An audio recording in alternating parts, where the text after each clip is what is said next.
మహేష్ వేలది తౌలం గ్రామం, ఊరు వచ్చేసి ఎగతొట్లుపల్లి, కుక్కంటి క్రాస్ పక్కన తనకల్ మండలం. మన దగ్గర వాడినారు అంత ఫస్ట్ నుంచి మన దగ్గరికి లేరు. మన దగ్గర వాడినప్పుడు చెట్లు ఏ విధంగా తిరుక్కునే మహేష్ మాటలో నిందాం. మహేష్ ఎన్ని స్ప్రేయింగ్లు చేసినావు మన దగ్గరికి వచ్చి? 3. నేను ఇచ్చిన నీకు 3 స్ప్రేయింగ్లు. 3 స్ప్రేయింగ్లు. డ్రిప్ ఒకటి ఇచ్చినాం. ఇదిగో ఈ విధంగా ఉంది తోట. ఇక్కడ మొత్తం చూడొచ్చు, ఇట్లా చుట్టూ కూడా చూడొచ్చు ఎట్లుందో తోట. మన దగ్గరికి రాకముందు కూడా వేరే వాళ్ళ దగ్గర తెచ్చుకున్నారు. ఆయన పెద్ద ఆయన మహేష్ వాళ్ళ ఆయన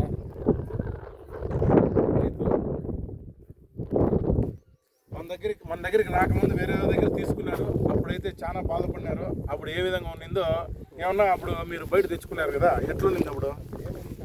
అట్లా బాగలేదు అంటే ఎట్లుండింది అప్పుడు పంట? అప్పుడు బాగలేదండి. ఇప్పుడు బాగుందా బాగలేదా?